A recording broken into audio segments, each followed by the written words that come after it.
Bem, meus amigos, estamos começando, né?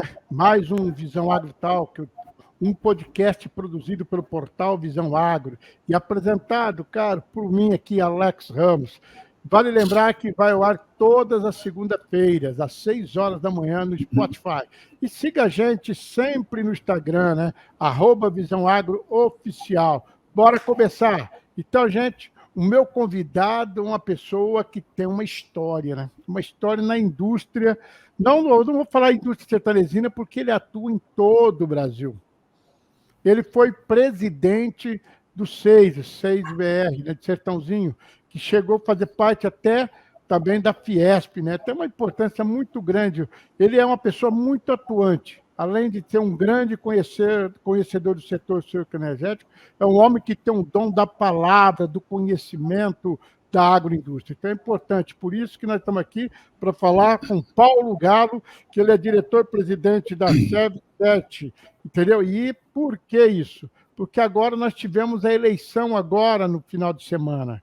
E nós teremos segundo turno entre Lula e Bolsonaro. E a gente já sabe como que o mercado recebeu. Graças a Deus, o mercado respondeu muito bem. O dólar chegou até cair. Então, quer dizer, realmente ainda estamos tranquilos. O Brasil para frente. Paulo, boa tarde, porque nós estamos gravando nessa tarde, né? Boa tarde, Paulo. Oi, Alex, boa tarde a todos que nos ouvem, nos veem, né? Aqui pelas mídias sociais. Prazer estar aqui com você, obrigado pelo convite, obrigado pelas palavras, tá? É verdade. Paulo, eu conheço você há mais de 30 anos e eu conheci no SEIS-BR, né? Quando o SEIS estava realmente atingindo um ápice, né? Dentro do setor sucroalcooleiro, conquistando e chamando a atenção da ABIMAQ e também naquela oportunidade da Fiesp.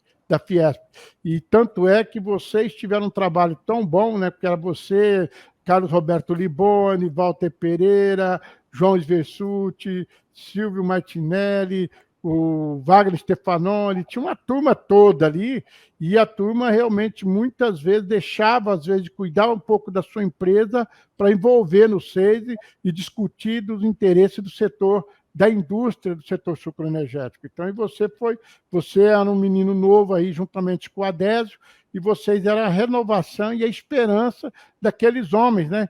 De amanhã, vocês dar continuidade ao trabalho que ele estava fazendo. Então, quer dizer, realmente você tem uma história muito bonita dentro do setor, Paulo. Então, Alex, é verdade, né? Um pouquinho da sua história aí.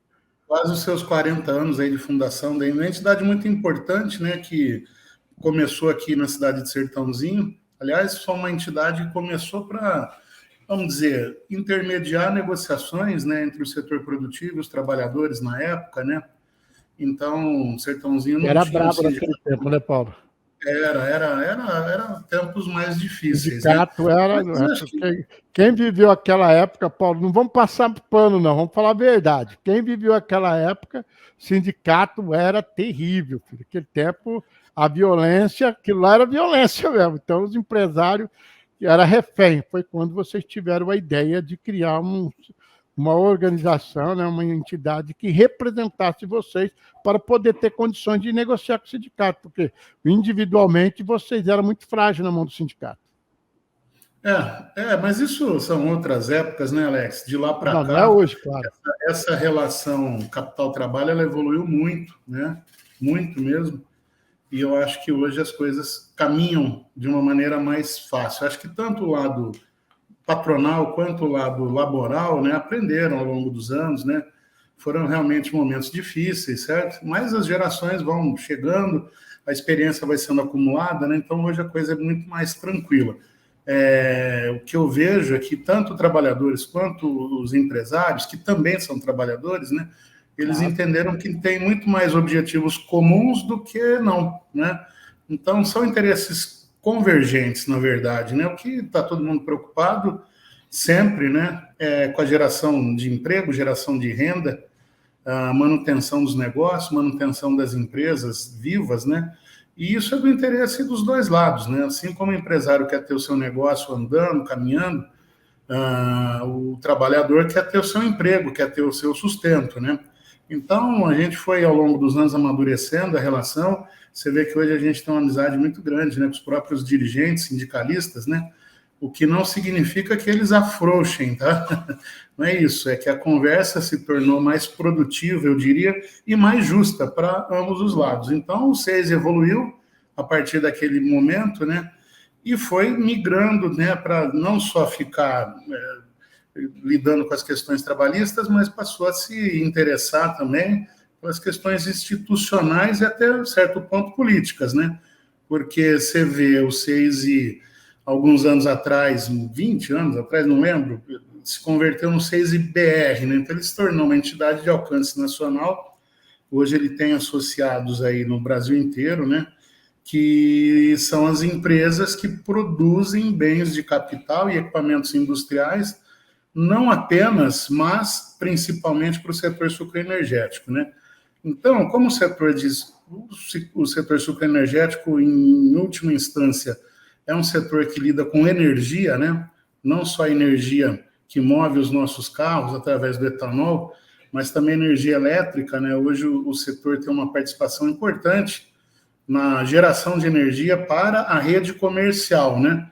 Então, as usinas produzem a eletricidade para elas mesmas e exportam o excedente. E também o açúcar, né? Que o açúcar é uma energia vital para todos nós, né? Então, por isso que é um setor que está ligado à área energética. A área energética é uma área que, ela, caracteristicamente falando, ela tem muito envolvimento com os governos, né? Principalmente na questão de regulamentação, de oferta, de precificação. Então, o SEIS começou esse trabalho, né, de se expandir. Como você falou, isso chamou a atenção de grandes organizações, como a Fiesp. Nós chegamos a ter, na época, o Carlos Liboni, que você mencionou, que chegou a ser primeiro vice-presidente da Fiesp, né, quando o presidente era o Horácio Laffer Piva, do grupo Klabin, de papel e celulose. O Liboni, na época, era... Oi? Só um detalhe, né? Você falando olha a importância do trabalho desse pessoal do SEIS. O Liboni foi o primeiro empresário do interior a fazer parte da diretoria da Fiesp, antes de ser vice-presidente, que ele foi do diretor do DPEA. Porque até então a diretoria era composta tudo por empresários da capital, né, Paulo? E do interior era só os associados, mas até um representante dentro da diretoria, vocês foram a primeira entidade que conseguiu colocar um representante do interior dentro da diretoria da Fiesp. Certo isso? Certo, correto. Exatamente, era o Departamento de Pesquisa e de Economia, né? Era o DPEA, e o Liboni, então, que fazia, era a área onde ele atuava, que fazia todos os estudos, que faz até hoje, né? Os estudos estatísticos, os dados, né? Os indicadores de desempenho industrial, etc. Então, foi realmente uma coisa importante, né, Alex? E foi fazendo com que as coisas crescessem, e o SEIS, então, passou a ter vamos dizer, um destaque, né, em âmbito nacional, no que se diz respeito ao setor de açúcar e álcool, né, açúcar e etanol, a ponto de participar de câmaras setoriais em Brasília, junto ao governo federal, né, estabelecemos uma relação muito forte com a Única, que é a principal entidade que congrega o setor produtivo, né, as usinas e destilarias, né, e chegamos a ter atuações aí boas, inclusive no exterior, tá? O SEIS passou a se associar ao APLA, né, que é o Arranjo Produtivo Local do nosso setor, que tem sede em Piracicaba, mas chegou a ter um escritório aqui. Em um dos mandatos, eu tive 2 mandatos na frente do SEIS, né? No meu segundo mandato, em 2016, nós montamos um escritório do APLA aqui em Sertãozinho, né, que operava, atuava, com o objetivo de dar suporte para as nossas empresas que quisessem buscar oportunidades no mercado externo. E assim foi feito, e o resultado veio, né? Então, isso reforçou bastante a nossa base de exportação, não só para a América Latina, mas também para a África, para a Ásia, né? Então, isso tudo foi resultado desse trabalho todo feito pelas entidades, pelos associados, que acreditaram e até hoje acreditam, né? A gente tem aí vários empresários ainda atuantes no APLA e que estão aí exportando, estão voltando agora, né, Alex? Essa pandemia afetou bastante os negócios, principalmente aí a partir de 2020, 2021, que você não conseguia nem viajar, né? O mundo parou, né? Então, isso prejudicou bastante a concepção e a realização do negócio. Agora estamos voltando com carga total. Prova disso foi o sucesso da FenaSucro esse ano, que é a outra iniciativa do SEISE, né? O SEISE junto com então Múltiplos, né? Inclusive tivemos a perda recente agora do Augusto Balieiro, que era um dos proprietários da Múltiplos e que nos ajudou muito na época a transformar a FenaSucro no que é hoje, né, o maior setor mundial dedicado ao setor sucroenergético, tanto na área industrial quanto na área agrícola. Então é uma história rica, né? Está aí a entidade, hoje o pessoal já está numa nova geração, né? Tomando conta lá, e a gente está vendo que segue aí de vento em popa. Então, Paulo, você falou de nova geração, né? Eu falo assim que eu tive o prazer e a honra de estar acompanhando vocês há muitos anos, né? E quando você e o Adésio estavam no SEIS, como meninos ainda jovens, perto do João Versucci, da experiência do Wagner Stefanoni e tantos outros, eles tinham a esperança de vocês fazer a transição, né? Falou, vocês é o futuro do nosso... Então, e vocês muito cedo começaram a trabalhar com eles, começaram a entender o que era a entidade, qual era o objetivo, e realmente vocês conseguiram fazer essa transição, eles passaram na mão de vocês, é que nem você, eu fiz a transição, você trouxe a nova geração que está aí hoje, né? Que de você veio o Cidinho, o Juninho, Tony Toniello, e está todo mundo aí hoje tocando a entidade, né? Você sente que realmente você já fez o seu papel para vocês? Você acha que você já deu a sua cota? Bom, Alex, já viu, com certeza, né? E você sabe que todo ex-presidente segue, né, como membro vitalício, digamos assim, do conselho. Então, esse pessoal está bastante ativo ainda, né? Quer dizer, o Liboni, o João Luiz, que você mencionou, né? E outros tantos, né, que já foram presidentes, continuam, né? São consultados, né, sobre as estratégias e tal. Então, é uma coisa bacana, né? A entidade está aí, viva, passou por muita dificuldade, né? Agora, com a pandemia, né? Nós ficamos 2 anos sem FenaSucro presencial, isso realmente afeta, né? É difícil. Mas, superada a fase difícil, eu acho que agora o pior já foi, Alex, mas a nossa cota está dada, né? Mas você nunca para, né? Porque uma hora você está analisando aqui, está ajudando ali, está escrevendo um artigo ali, está falando com políticos, né? Então, a gente não pode deixar porque o interesse é comum de todos, e esse é um setor crucial para o Brasil, né? Eu sempre digo, poucas vezes o Brasil tem tanto protagonismo, né?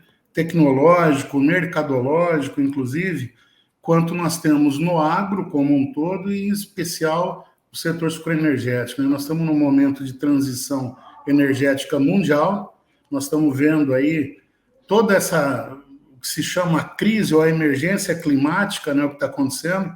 Então, é fundamental que o mundo, como um todo, caminhe muito rapidamente na busca de soluções renováveis, né? A gente não tem mais condições de seguir poluindo o nosso planeta com gases de efeito estufa na intensidade que nós vínhamos e estamos ainda fazendo. Está aí o problema, vocês viram agora há poucos dias esse último furacão que passou lá pela Flórida, né, uma região extremamente desenvolvida, mas contra a fúria da natureza, meu amigo, não adianta. Ninguém pode. Você ser rico, você ser pobre, você afetado. O número de vítimas fatais hoje, sendo atualizado, já passou de 120, né? E você vê como é que é. E o pior, esses furacões estão ficando não apenas mais intensos, mas também estão ficando mais frequentes. E aí você vê um desequilíbrio, né? Esse ano, para você ter uma ideia, para quem nos assiste, Londres teve registrada a maior temperatura da história da cidade, né? Algo em torno de 42 graus. É frio, hein? Oi? Lá é um lugar frio normalmente, né? Então, você vê o desequilíbrio, né? Muita gente morrendo de calor. As casas europeias, elas são preparadas para o frio, não para o calor. Então, você vê na França, houve uma grande quantidade de óbitos, principalmente de idosos, em função de calor, né? Então, está desequilibrado. Já não se discute mais, tecnicamente falando, se esse aquecimento é ou não resultado do homem, da ação humana. Isso é absolutamente claro e cristalino. E agora, essa semana, está se discutindo aí tem mais uma COP acontecendo, que é a Conferência das Partes, né, promovida pelas Nações Unidas, e uma meta exatamente acelerar muito as medidas contra o problema climático, porque situações que eram previstas para acontecer em 2050 já estão acontecendo agora. Então, o processo se agravou. E o Brasil, é aquilo que eu insisto, Alex, nós temos aqui a oportunidade de liderar o mundo nessa questão das energias renováveis, e especialmente com relação ao etanol, né? O carro flex foi uma conquista extraordinária tecnológica, né? Que precisa ser energia. no mundo. Oi? Como? A cogeração de energia, quer dizer, tudo... Isso, a cogeração, enfim. E não só isso, você vê, o Brasil, as pessoas às vezes têm até dificuldade de entender, mas a nossa matriz energética é a mais limpa do mundo, né? Exatamente. Em termos de renováveis, né? Nenhum país no mundo tem, percentualmente falando, a quantidade que nós temos, por exemplo, de eletricidade gerada a partir de hidrelétricas, né? Só para você ter uma ideia, Paulo, eu falei com o Newton Duarte, que é presidente da Cogem, e juntamente com o Gilmar, que é gerente da Única, sobre bioeletricidade. Hoje, o Brasil, de toda a energia consumida no país, 48% é de energia limpa e renovável. Quer dizer, a gente usa 50 e pouco, enquanto o mundo ainda usa 90% de energia fóssil. Pois poluente. Então, olha... e veja bem, Alex, só não é mais porque faltaram políticas governamentais para fomentar principalmente a parte de geração de energia, né? Você sabe que nos nossos canaviais hoje, isso é um dado, o Gilmar sabe muito bem disso, nós temos mais de uma Itaipu dormindo nos canaviais brasileiros. São 7 Itaipus, né? Não sei se são... Eu sei de uma, mas que seja uma, hein? Já é muita coisa. Você imagina você ter uma Itaipu nova no Brasil, gerando energia elétrica, né? Como eu disse, limpa e renovável. Isso que é o importante nesse momento. Então, a gente espera que daqui para frente o Brasil não perca essa nova oportunidade, né, que o planeta nos dá. Nós já perdemos lá atrás, inventamos o avião, né, através de Santos Dumont, e não tivemos uma indústria aeronáutica tão desenvolvida quanto, por exemplo, os Estados Unidos, com grandes empresas, né, a Europa, até que surgiu a Embraer, né, ali nos anos 60, 70, e hoje a Embraer é aí o Cosires, né? A Embraer hoje é o quarto maior fabricante do mundo, briga ali com a Bombardier canadense, né? Às vezes uma está em terceiro, outra está em quarto, mas nós poderíamos ter tido uma indústria aeroespacial muito maior, né? Muito maior. Saímos na frente e fomos perdendo espaço, né?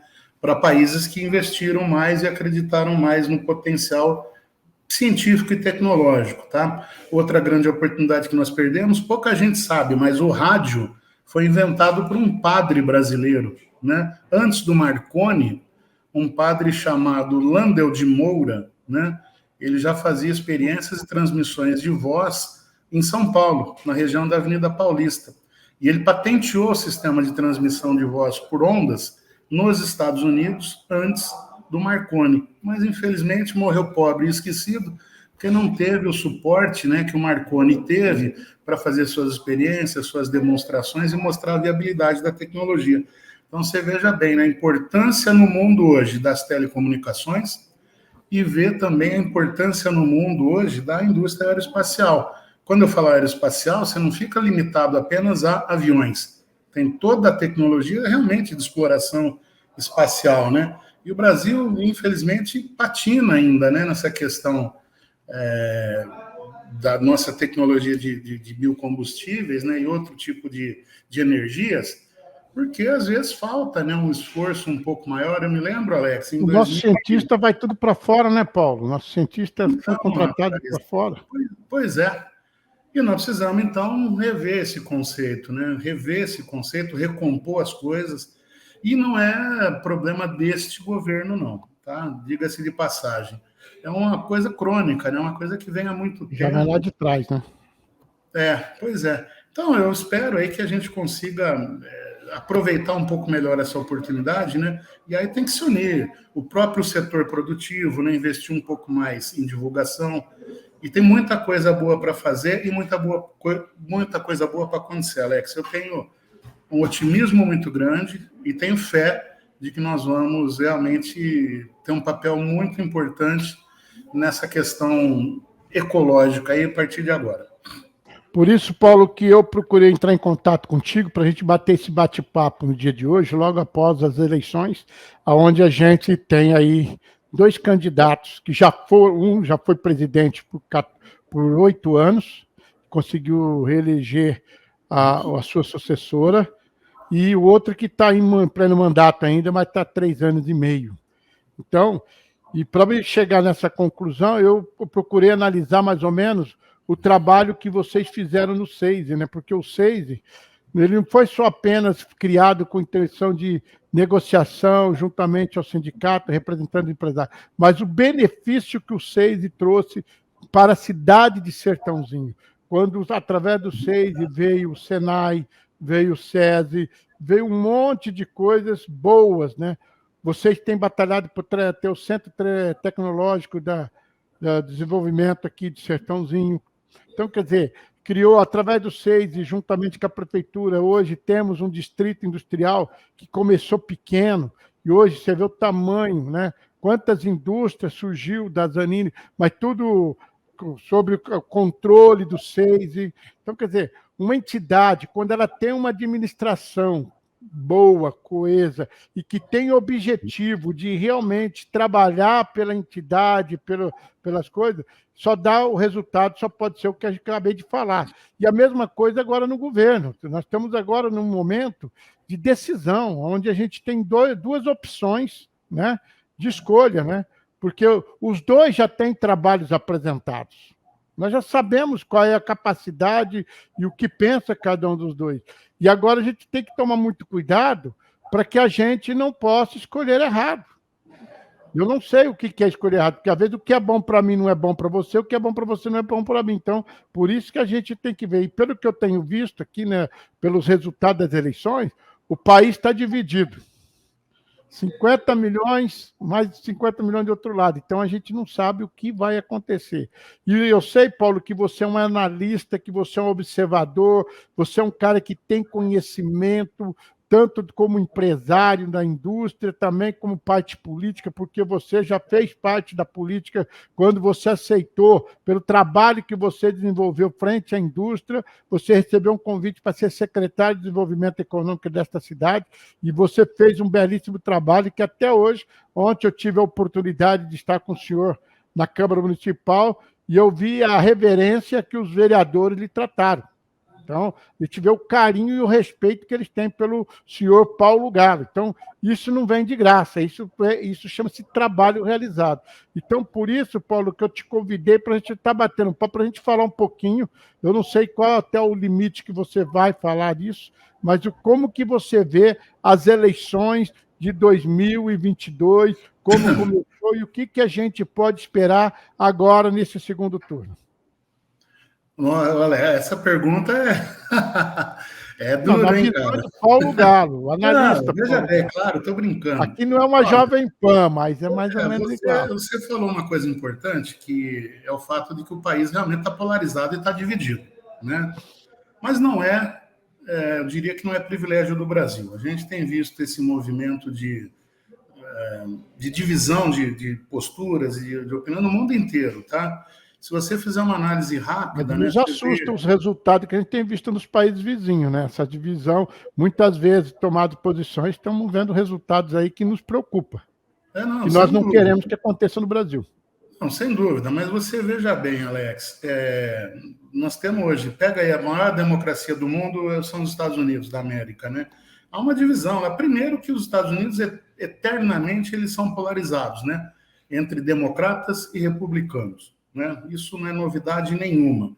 O que acontece é que nessa última transição do então governo Trump para o governo Biden, nós vimos aquelas cenas lamentáveis ali em janeiro do ano passado, com a invasão lá do prédio do Congresso dos Estados Unidos, com 5 mortos. Né? Isso é uma coisa impensável, né? No coração da democracia americana, dentro Nós já de tivemos Washington. aqui também, né, Paulo?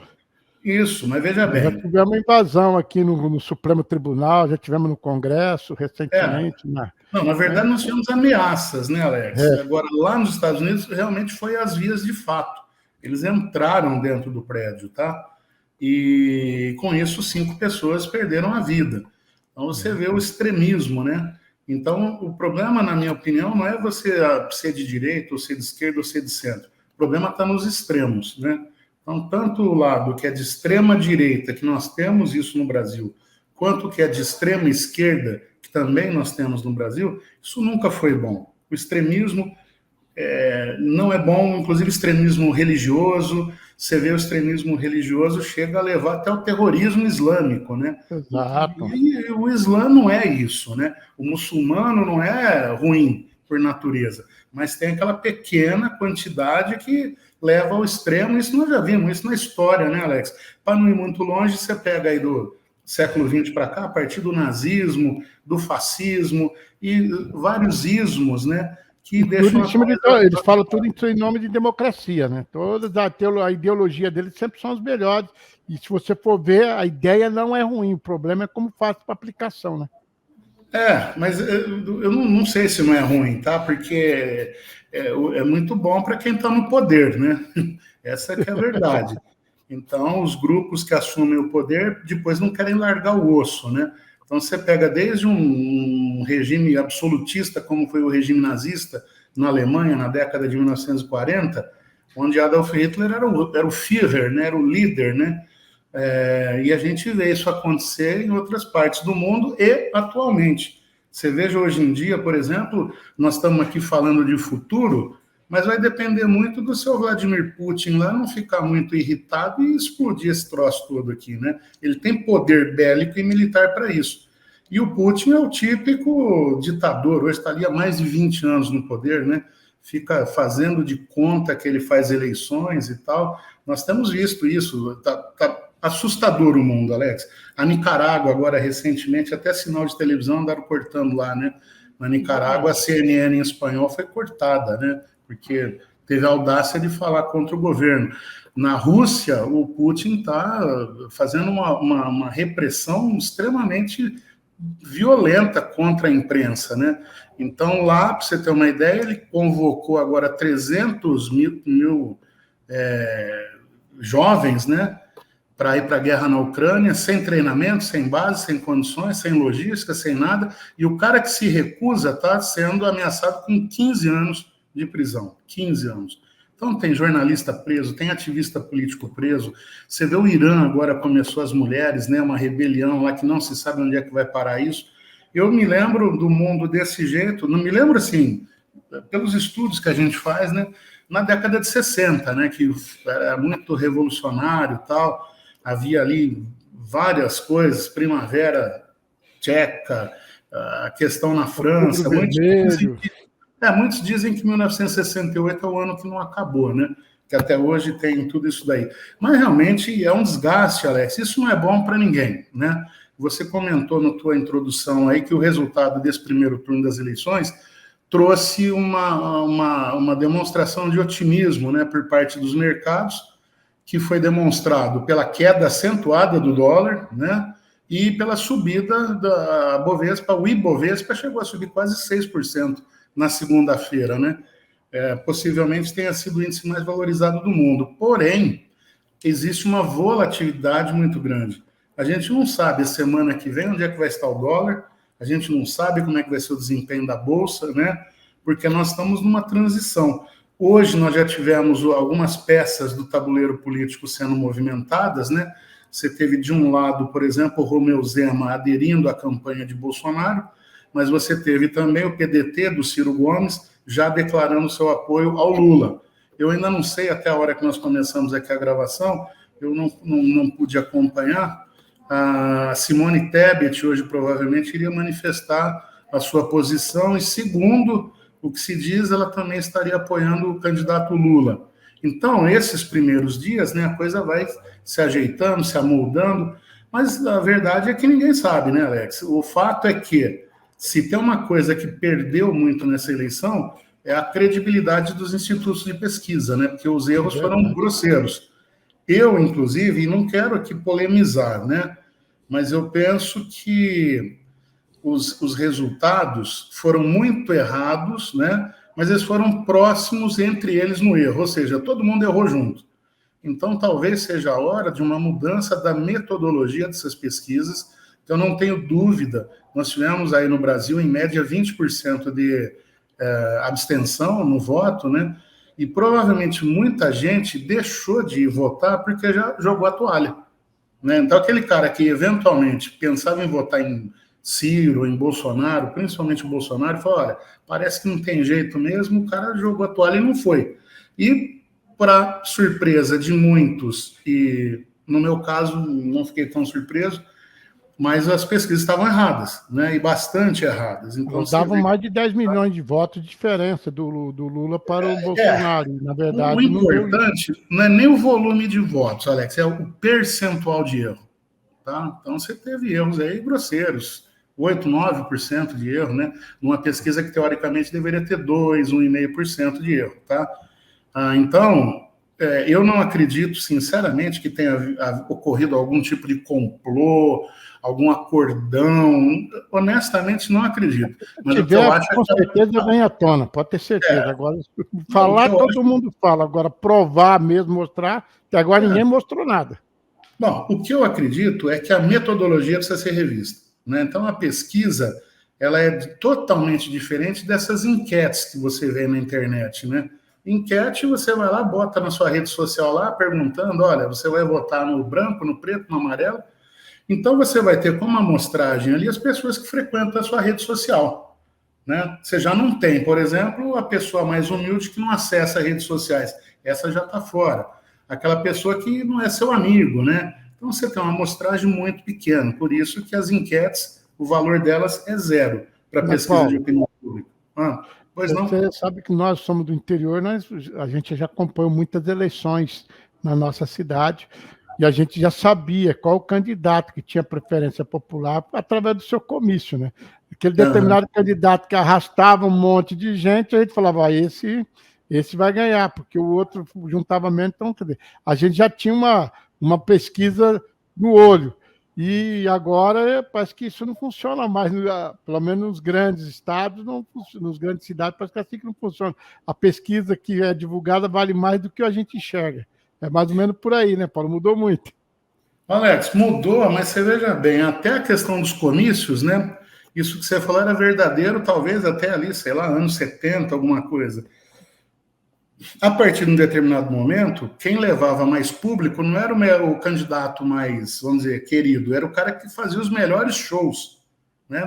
Você lembra que era o famoso showmício, né? Isso, então, às vezes, muitas vezes o cara não tinha voto, mas ele tinha dinheiro de campanha e levava lá. Imagina o cara pegar uma banda grande, aí, uma dupla sertaneja de destaque, né? Tinha dinheiro para isso, então lotava, que negócio, né? Tanto é que essa prática foi proibida, né? A legislação eleitoral hoje não permite que você faça isso. Com os demais candidatos mais pobres, né, Paulo? Não tenha dúvida. É o que provoca as distorções, né? E hoje a distorção está no mundo digital, né? Tudo é novo. Eu acho que o primeiro grande destaque de processo eleitoral usando redes sociais foi o Barack Obama, na primeira eleição dele. Mas Sertãozinho foi você. Sertãozinho fui eu. Lá atrás, bem lá atrás. Mas o Barack Obama, ele teve uma arrecadação financeira impressionante na primeira disputa dele, né? E que o levou à presidência, né? Depois foi reeleito.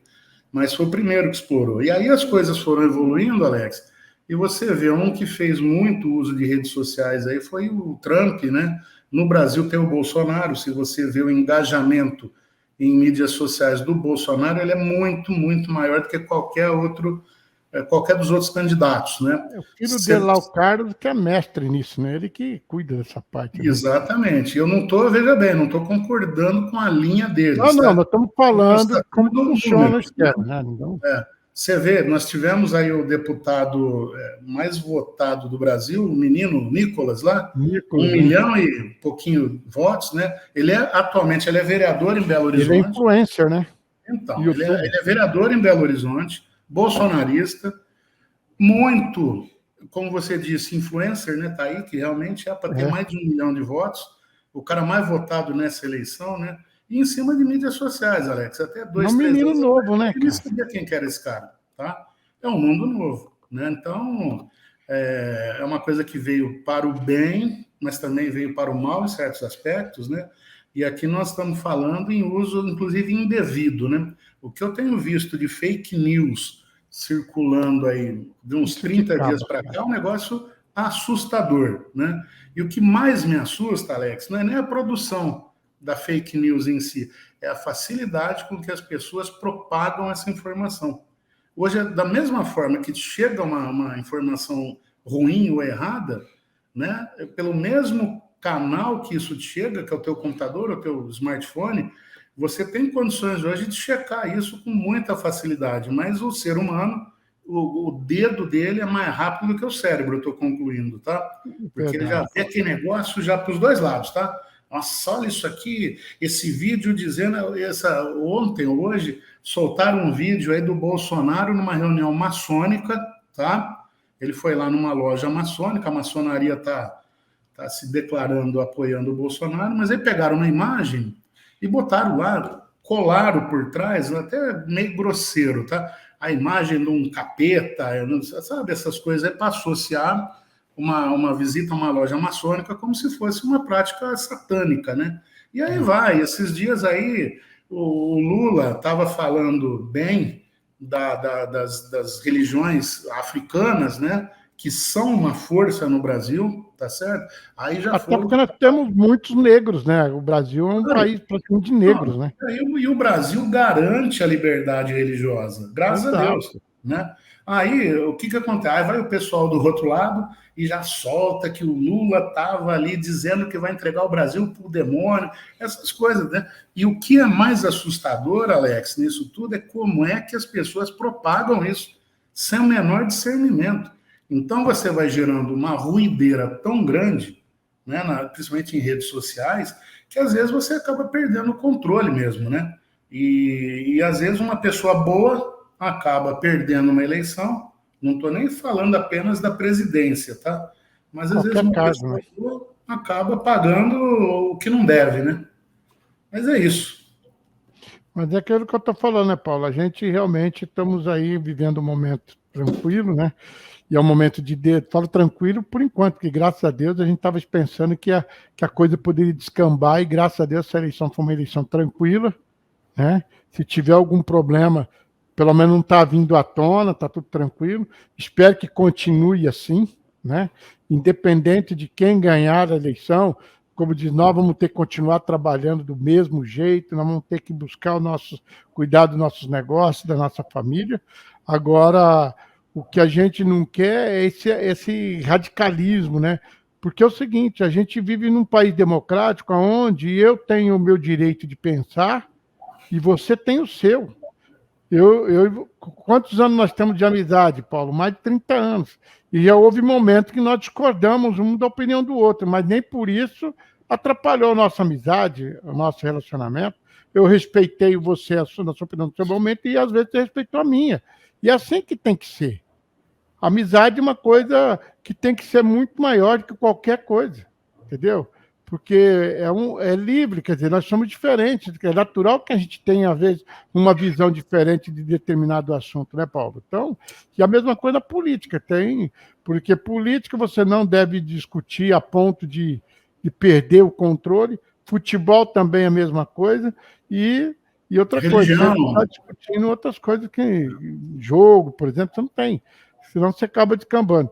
Mas vamos falar do nosso agronegócio. E o nosso agro vem crescendo e dando uma resposta à altura, independente de quem seja o governo, ela vem crescendo. E hoje mesmo estava falando, né, como estava falando assim, do governo do Lula, mas o Lula também, no seu primeiro mandato, nos apresentou um homem muito bom na área do agro, que foi o ministro Roberto Rodrigues, naquela oportunidade como ministro da Agricultura, que foi um homem excelente, e até hoje é um baluarte do agro, né?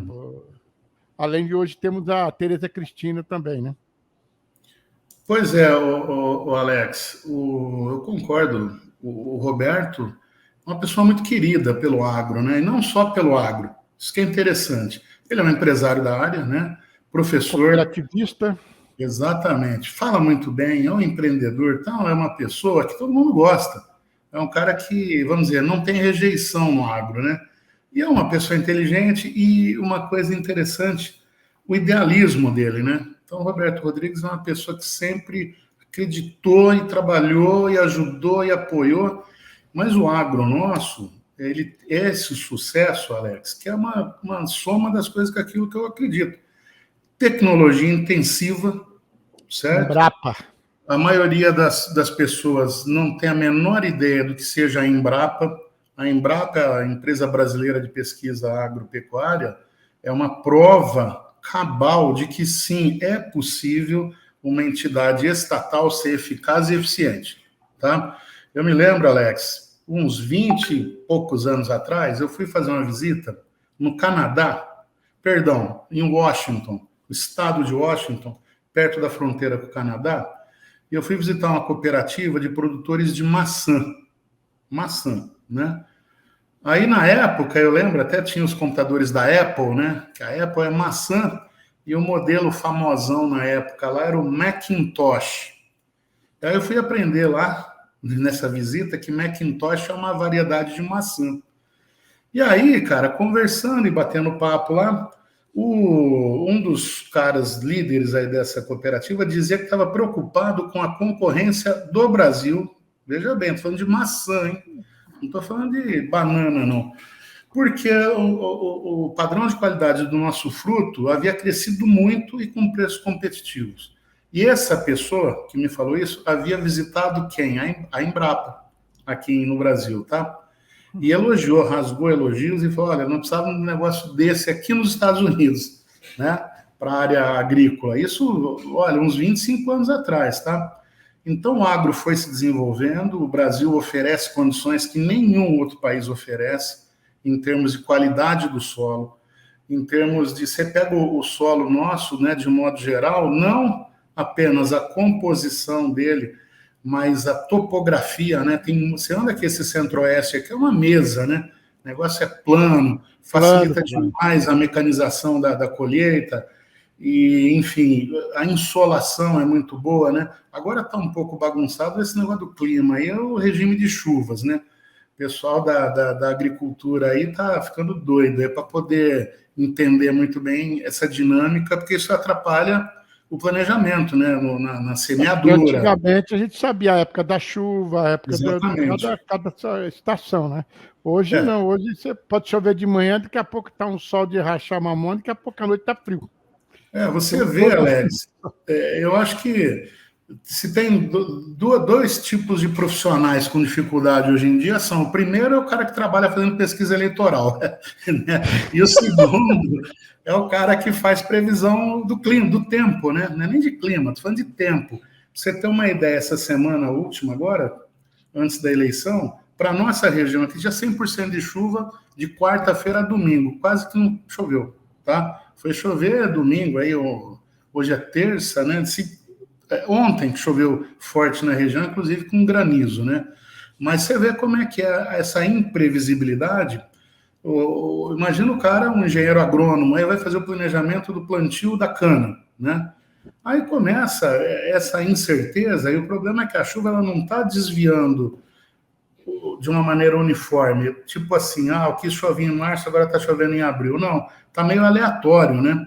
Esse ano já se tem uma previsão aí bem significativa de perdas, né? Esse ano nós tivemos geada, né? E agora esse clima seco, daqui a pouco vem chove tudo de uma vez. Tem unidades aí, Alex, já falando em 17% de perda, tá? Ou seja, ou sobra cana em pé ou vai faltar cana, tá? Dependendo do caso. Quando sobra em pé, porque não atingiu a maturidade ainda. Outra é a questão de volume e unidades boas, hein?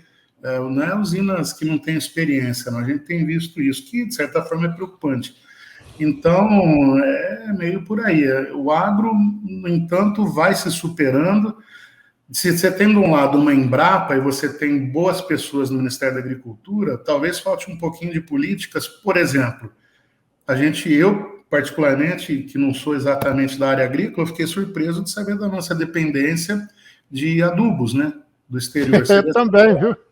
Você vê a guerra na Ucrânia, o que está acontecendo aí, afetou bastante, A né? Europa. Eu não sabia, Paulo, desculpa a curiosidade, coisa. Eu não sabia que a Ucrânia era um potencial agrícola. Eu não sabia disso. Porque a gente imagina que a Ucrânia e a Rússia só tem frio, só gelo. Não sabia. Então, de repente, acontece essa guerra, você descobre que o potencial agrícola que eles têm é muito, né? A gente achava que era só o Brasil, e não é.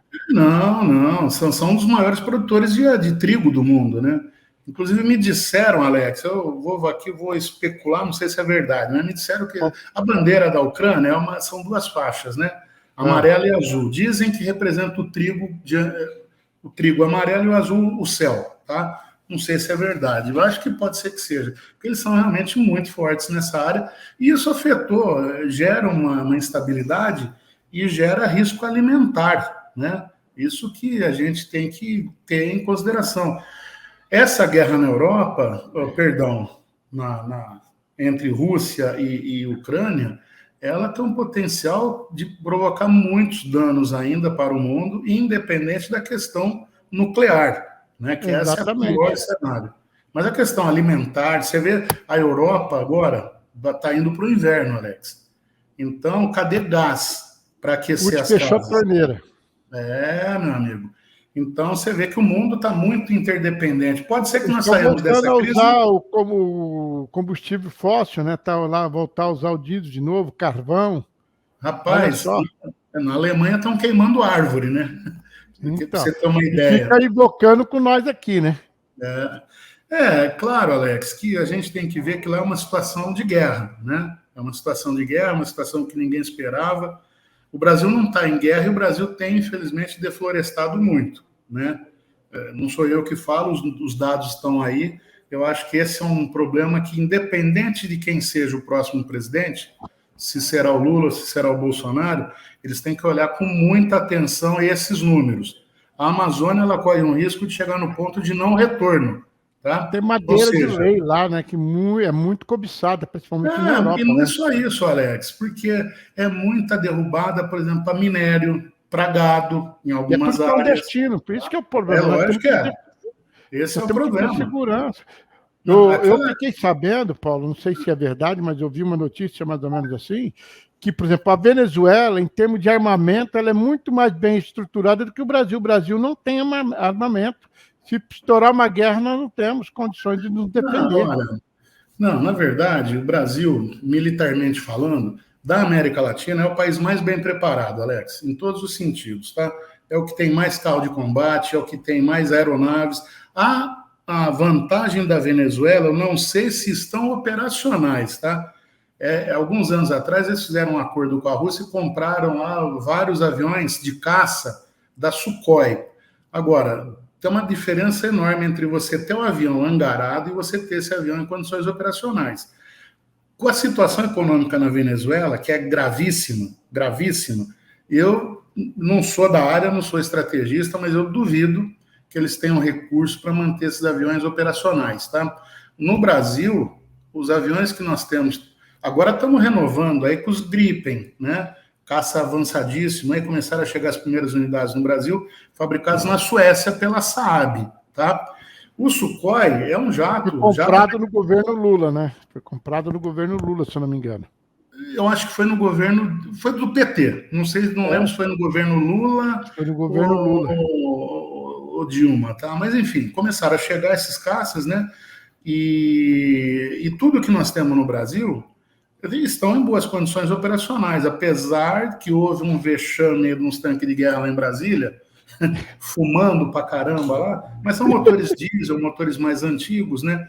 Não me surpreendeu, Alex, tá? Mas eu acho que o Brasil está bem posicionado, né? Talvez devêssemos até olhar com um pouco mais de carinho essa questão, porque o mundo, você vê como é que tá, né? Quem não tem condições de se defender realmente corre sérios riscos. Exatamente, né? Principalmente que cuidar das nossas fronteiras. Quando você fala do desmatamento que tem ocorrido na Amazônia, porque eu acho que é questão de falta de segurança, falta de ter proteção nas fronteiras e saber realmente como que funcionam as coisas lá dentro, né? Por exemplo, A na minha região, casa, ninguém vai chegar da ordem na minha casa.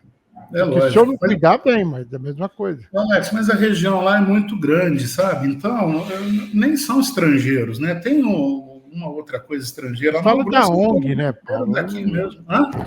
Eles falam de ONG, né? ONG que estão lá disfarçados de ONG. Mas a gente, como a gente fica muito longe e a gente ouve tanta coisa, não sabe quem fala a verdade, a gente fica perdido. Exatamente. O pessoal que eu conheço aí, Alex, eu já fiz muito contato ali na Amazônia por rádio, né? Eu sou radioamador, então, durante alguns anos eu acompanhei de perto ali, conversando com as pessoas nas fazendas e tudo. Então, tem cada conflito lá que a gente realmente não imagina, né? Mas por isso, se fosse fácil, né? Mas é por isso que eu digo que o próximo governo, acho que precisaria cuidar melhor, talvez até criar um ministério especificamente para cuidar das questões da Amazônia. Ali tem muita riqueza, Alex, muita, mas ela precisa ser explorada de uma maneira sustentável, tá? É difícil você imaginar que tenha ouro lá e as populações passando fome. Agora, por outro lado, não adianta chegar lá um garimpo ilegal e acabar com tudo. E esse Paulo, dinheiro... Oi? nós temos Pois não. exemplo da. Desculpa, nós temos um exemplo da África, cara. É, A África é um país totalmente rico. O que aconteceu? Começaram a semear discórdia entre o povo africano e transformaram a África em colônia de 8 países europeus. Acabaram com tudo. E o verdade. Brasil, se tomar cuidado, as pessoas estão chegando aqui e você vê hoje a rivalidade entre. Estão fazendo irmãos brigar contra irmãos, cara. É, Nós não tínhamos infelizmente. isso. Hoje É. está criando uma briga entre o negro e o branco, o hétero e o homo. Então, quer dizer, é uma coisa. Você não pode fazer. Eu, quando era criança, da nossa geração, nós não sabíamos, ninguém chamava ninguém pelo nome, a gente chamava todo mundo tinha apelido. Hoje você não pode, não é verdade? Então, quer É. dizer, esses atritos que está criando entre capital e trabalho, patrão, empregado, quer dizer, criando uma rivalidade. E quem ganha com isso? Quem ganha com essa briga entre nós, brasileiros? Brasileiro contra brasileiro. A gente ia só olhar aqui para baixo, desce aqui do lado, na África. Você vê lá o que deu a briga entre as etnias africanas. Acabou com tudo. E eles estão se matando até hoje, e as crianças, você vê lá, passando fome, comendo terra. Olha, é isso que nós queremos para o Brasil. Então, acho que Deus tem que nos ajudar a tirar essa rivalidade entre nós mesmos, nós brasileiros, que nós possamos querer o bem um do outro. Né? Não podemos criar uma rivalidade entre nós. Que sempre Não, tem alguém que ganha com isso, né? eu penso da mesma forma que você, Alex. Eu espero que mais gente possa vir enxergar isso, né? Winston Churchill, que dizia que a democracia é o pior regime político que existe. O pior, à exceção de todos os outros. Né? Então você tira todos os outros, aí você vem a democracia. E um dos pilares, né, da democracia é essa pluralidade, diversidade de ideias, né? Mas ideias que buscam, vamos dizer, soluções que possam agradar a maioria. Eu não sei quem será o próximo presidente eleito aí no dia 30, Um né? dos dois já sabemos, né? Que um dos dois Não, deve ser. sim, eu não sei quem, né? Ou vai ser Lula ou vai ser Bolsonaro, mas seja lá quem emergir... Mas nós já temos uma visão de administração tanto de um como do outro, né? Não vamos aqui estar Alex, sim, discutindo isso. Não. aí, Nós já sabemos. veja bem, o que eu penso é que cada um vai votar naquilo que achar melhor. Você falou uma coisa interessante aí. Às vezes o que é bom para você não é bom para o outro. Então, o bacana da democracia, e eu acho que tem que ser assim, seja lá quem vai ganhar, terá sido pela vontade da maioria. Se vai ganhar Bolsonaro... E nós temos que respeitar isso. É isso que eu falo. Tem que ter o respeito. Exatamente. O que ganhar, nós temos que torcer para que ele vá bem. Não torcer para que vá mal, para a gente poder falar, tá vendo? Eu avisei. Eu acho que é isso. Espero também que quem ganhar apague as mágoas, apague tudo que... Hoje você vê, tá um tiroteio danado aí, né? Eu achei interessante hoje, Alex, o Sérgio Moro, né, que foi eleito senador pelo Paraná, Gostei, declarou apoio... Oi? Gostei que ele foi eleito, você sabe? Eu também. Eu acho que ele vai dar um diferencial no Senado. Eu também, eu tenho certeza. Espero, né? Agora, ele declarou hoje apoio ao Bolsonaro. Não sei se você viu isso, né? Eu vi. Ele e a esposa. E o próprio Bolsonaro falou, não, aquilo ali... Delayol também. Mas o Bolsonaro falou, aquela briga que nós tivemos já é passado e tal. Bom, você podia imaginar quando um Geraldo Alckmin vice de Lula, né? Então, o que eu estou dizendo? Eu espero que ao final desse mês de outubro, aquele que assumir, aquele que ganhar, ele não seja vingativo com relação àqueles que estiveram do outro lado, digamos assim, né? E o presidente que entrar, que ele entenda que ele é presidente de todos, né? Ele é presidente do cara da esquerda, do cara da direita, Exatamente. do preto, do branco, do azul, do gay, do hétero. Toda a diferença, a rivalidade, que ele é presidente do Brasil.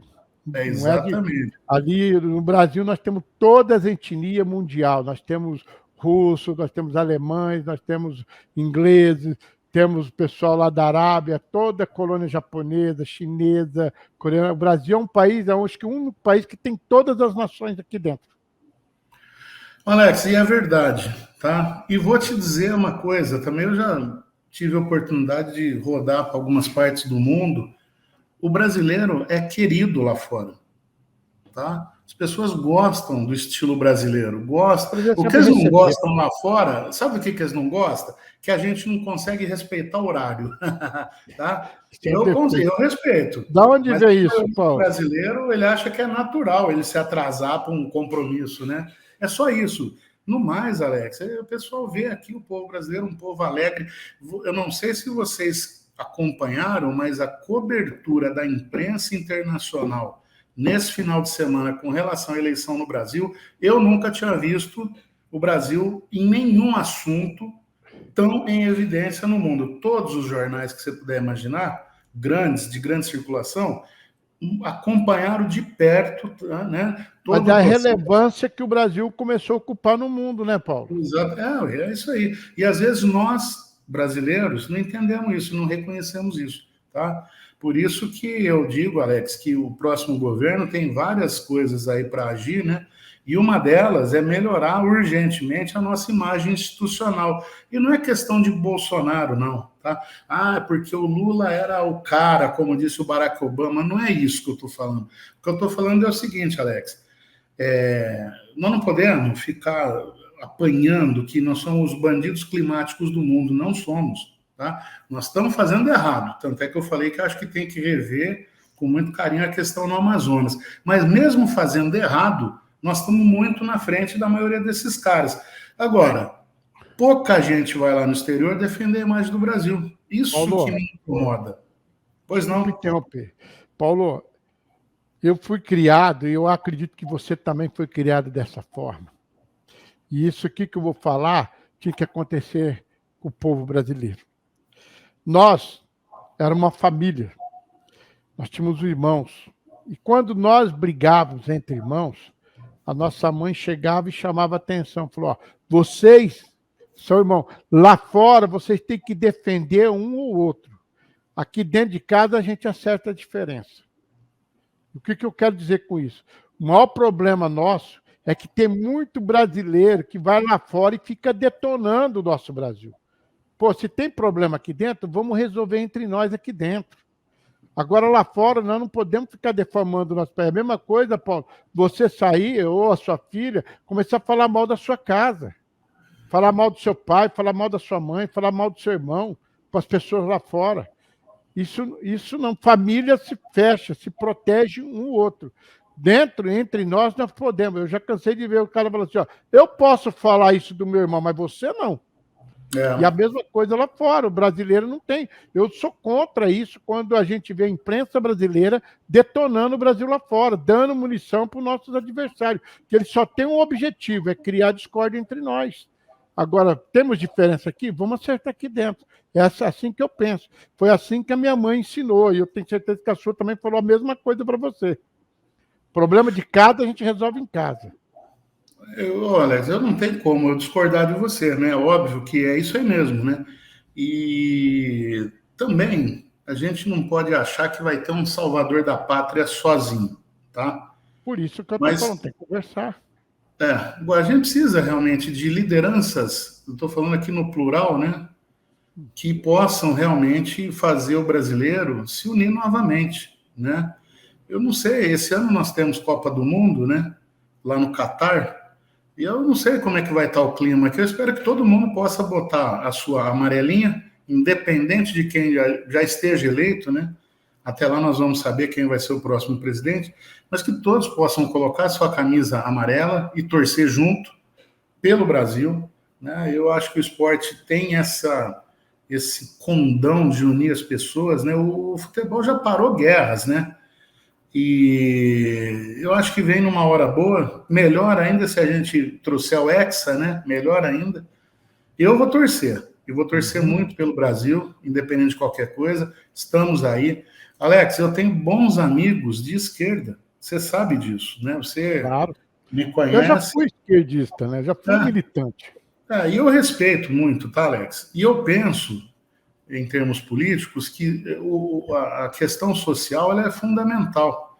Se você não tiver políticas sociais, a política não vale a pena, tá? Porque quem anda o Brasil sabe a dificuldade. Por exemplo, no Nordeste, ainda hoje, você vai no agreste do Nordeste, você vai em algumas regiões mais afastadas, mesmo aqui do Centro-Sul, não dá para você imaginar que uma criança que nasce no meio da seca tenha as mesmas oportunidades que seus filhos tiveram aqui. Não tem sentido isso, tá?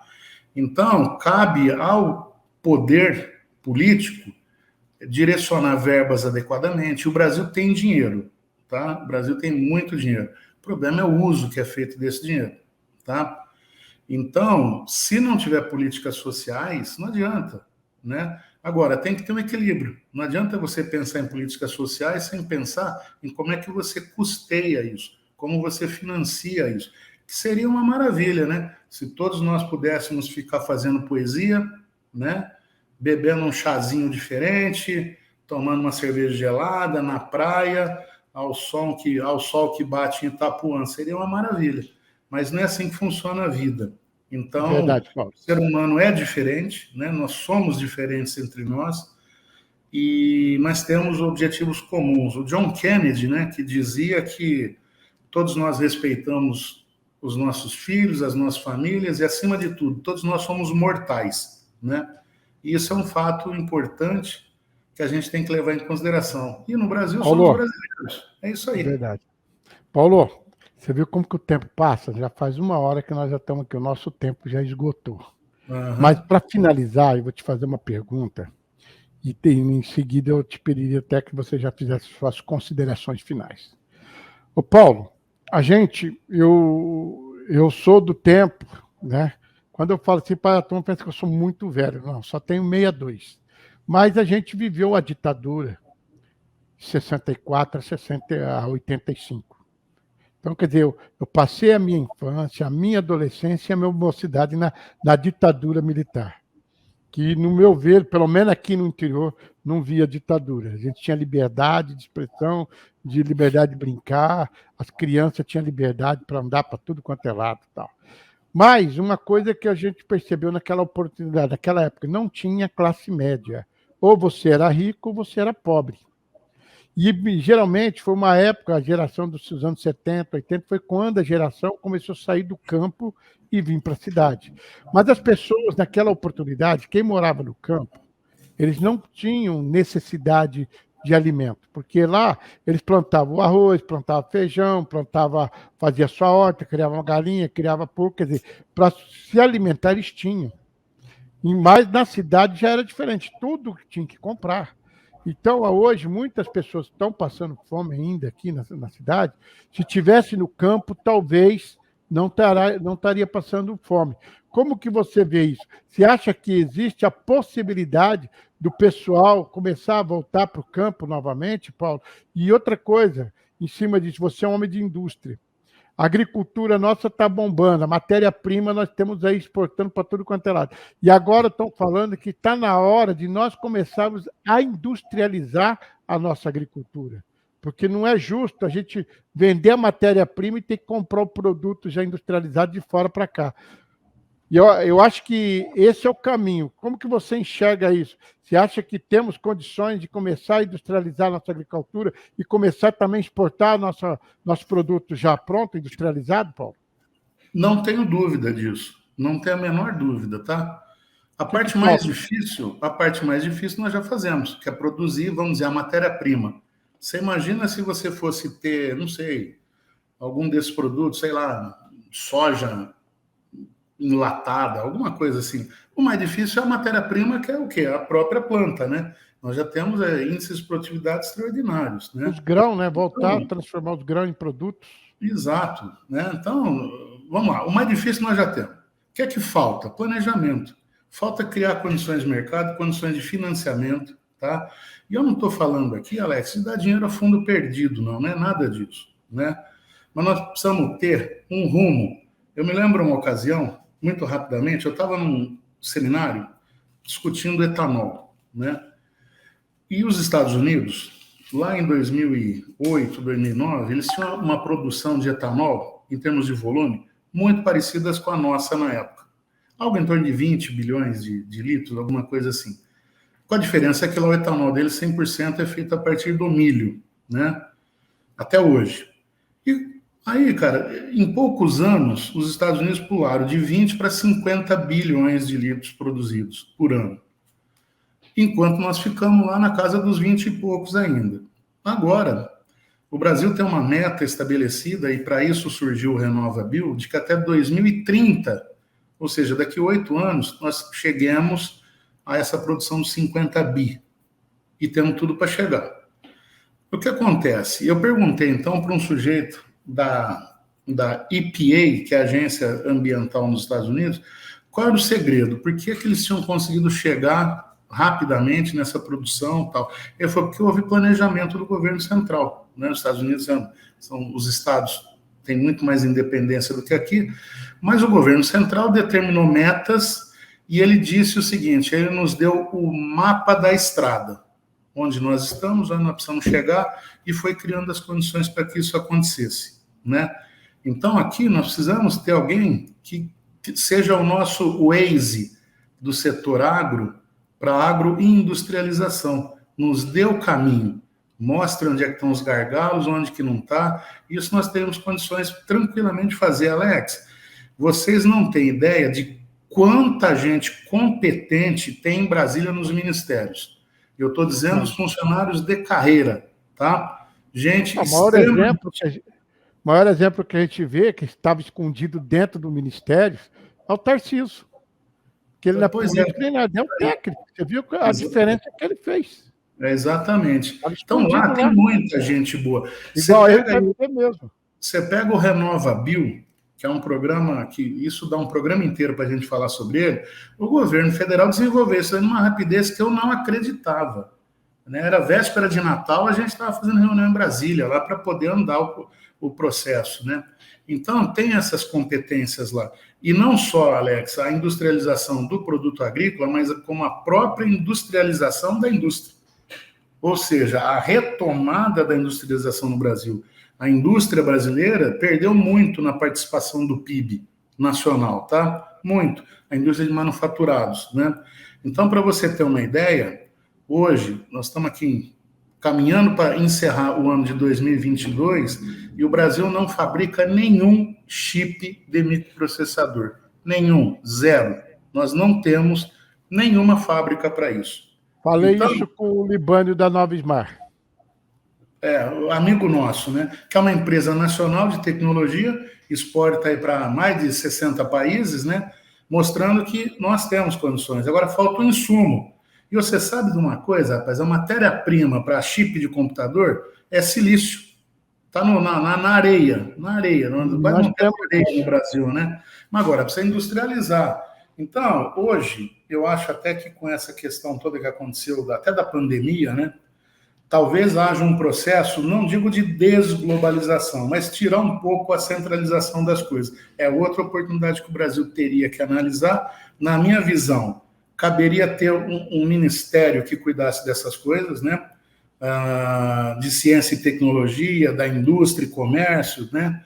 Porque o Brasil tem um potencial que é tão grande que às vezes eu me irrito de saber como é que a gente não consegue andar junto com a história. Nós poderíamos estar na frente e cabeças para isso nós temos, tá? Temos bons profissionais aqui na área de microprocessadores e de semicondutores, de modo geral, e não usamos, né? E poderíamos estar usando. Está sendo construído aqui em Campinas, aqui uma mega produção de tecnologia aqui em Campinas. Eu não sei de qual você está falando. Tinha um anúncio da... Eu vi o Marcos Pontes falando sobre esse negócio de eu esqueci o nome da empresa, uma empresa grande aí, tá? Eu não vou lembrar agora. É uma dos grandes produtores, inclusive de chips, tá? Vamos ver que linha que vai vir para cá e em que condições, porque essa empresa, vamos dizer, não tem a melhor fama aí no exterior em termos de uso de mão de obra, tá? Mas, enfim, é um ganho, mas não desdiz o que eu estou dizendo agora. Neste momento, nós não temos uma produção de nada no Brasil com relação a chips. E você vê o quanto está fazendo falta disso para o mundo, né?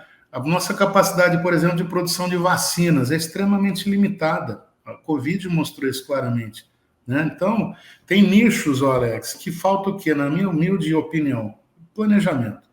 Coisa simples, elencar as prioridades, definir estratégias e coisas básicas como planos de trabalho, tá? E jogar na mão de quem sabe fazer. Pronto. Ministro tem que cuidar de supervisionar.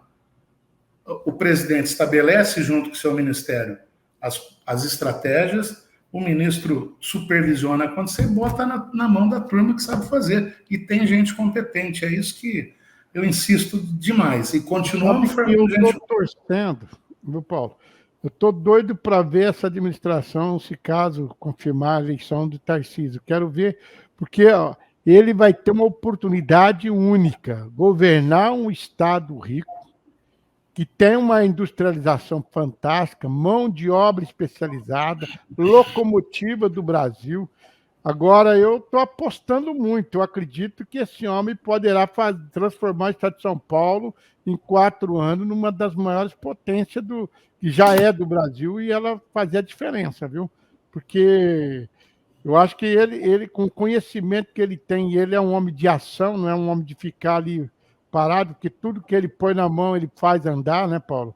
E eu até costumo dizer, estava conversando com alguns amigos, eu vejo você mais ou menos assim, né? Porque você, tudo que chega na tua mão não para. Você dá sempre continuidade e a coisa vai, né? E eu não vou falar para aqui, porque a gente não só está em Sertãozinho, a gente está em vários lugares do Brasil que estão nos assistindo, até fora do país. Mas você sabe que eu tenho meu sonho, e se um dia Deus me der essa graça, eu vou conseguir ver esse sonho realizado. Mas que tem pessoal, quando eu falo sonho realizado, o Paulo está entendendo o que eu quero dizer, né? Mas fica aqui entre nós aqui, é uma coisa mais local do que a nível nacional. Mas é isso daí. Então, eu estou torcendo, porque eu acho que o Brasil precisa disso. Como você disse, nós temos pessoas, mas temos que colocar pessoas no lugar certo, no momento certo, tá? Paulão, foi um prazer, cara. Foi um prazer. Alex, obrigado. Eu que agradeço.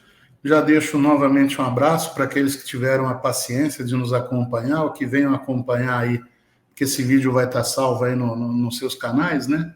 E é sempre um prazer a gente conversar, discutir o Brasil, discutir o mercado, discutir as coisas. Esperemos que tenhamos o preparo e o bom senso para que, nesse período agora, até o segundo turno, as coisas caminhem na paz, como aconteceu no primeiro turno. Foi muito bom, né? Diante do cenário que se pintava, o brasileiro vai lá e mais uma vez mostra, olha, vocês podem falar borracha que nós somos, como diz o outro, nós é os caras, tá certo? Fizemos uma eleição bacana, legal, e com uma tecnologia avançadíssima que é as urnas eletrônicas, tá, Alex? Eu sou da área de tecnologia e respeito a opinião de todos, mas eu boto minha mão no fogo pelas urnas, tá? É isso aí. Valeu, obrigado e até a próxima. Depois da eleição a gente volta a conversar. Exatamente, que aí que eu quero ver a sua opinião. Falar assim, Paulo, e agora? Agora nós já temos um presidente. Qual a sua previsão daqui para frente? Paulo, mais uma vez, obrigado, um abraço. Obrigado a todos vocês que estão nos acompanhando, né? E se Deus quiser, semana que vem tem mais um convidado aqui falando com a gente sobre o setor do agronegócio de uma maneira geral, tá certo? Tchau, tchau. Até semana que vem. Um abraço.